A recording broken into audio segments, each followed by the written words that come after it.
What's up mga kakusina? Ngayon for today's video is mag-check tayo ng cold room freezer. Ito po bumaba yung ipapakita ko. Bumaba yung temperature niya, nasa negative 8 na lang siya. So, check ko kung ano bang issue nito.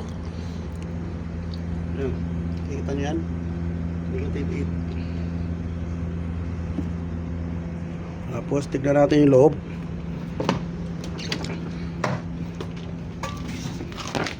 Oh, lamig. Ayun mga kakusina. Kaya pala yung temperature niya is bumaba, negative 8. Kasi ang set point dito is negative 18. Ngayon, alam niyo na mga kakusina.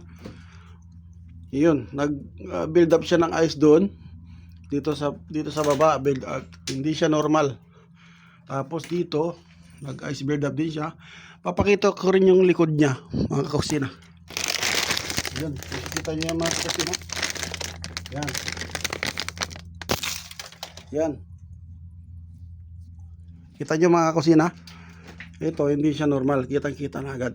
Maybe, ang sira nito is baka yung heater hindi nagpa-function or baka naman yung isa lang, kasi ang heater nito is dalawa. Tapos yung itong sa may pan, sa may takip ng pan, may heater yan. Mapapansin niyo yan, heater po yan.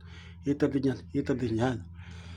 So I think gumagana itong tatlong heater sa pan para sa blower, para hindi mag build up yung ice dyan.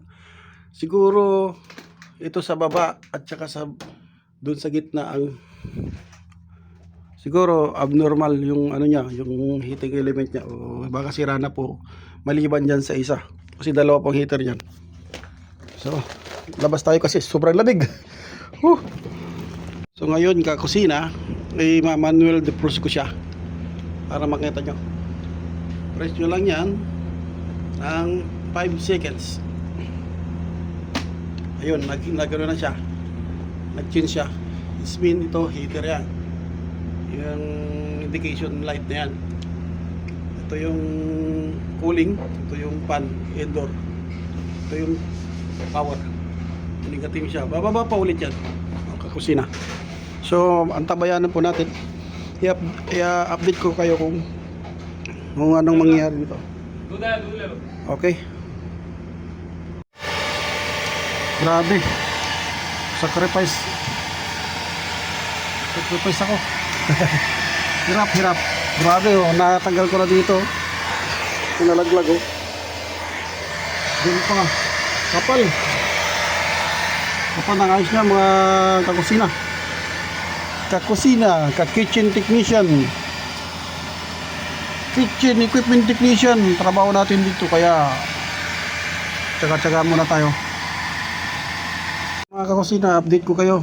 Ito natapos ko ng na manual defrost gamit ang heat gun. Yan, lahat ng ilaw tanggal. Yung mga iba pinagtatapon ko na iba malalaki.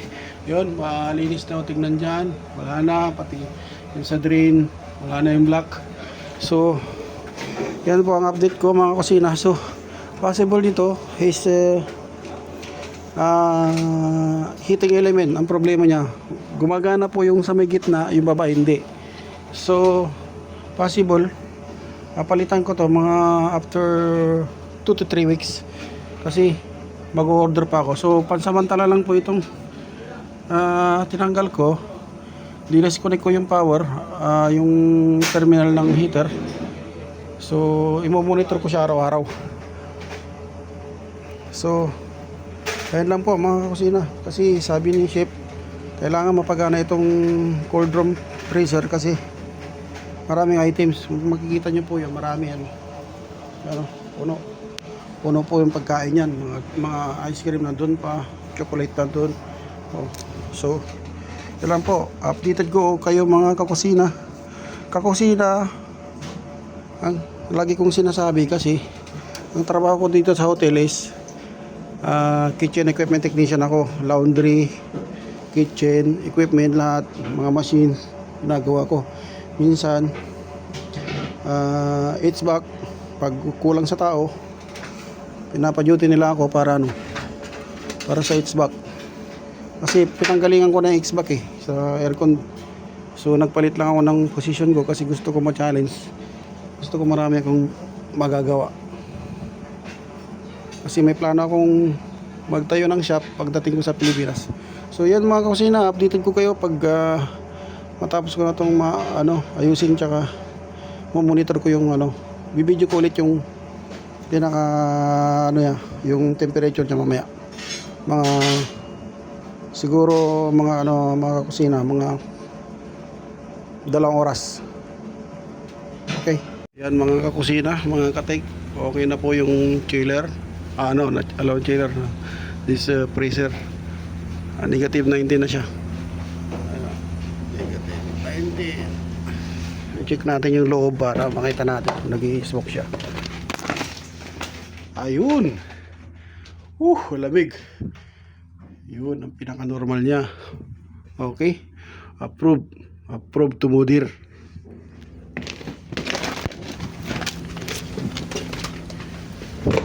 Okay, Chef.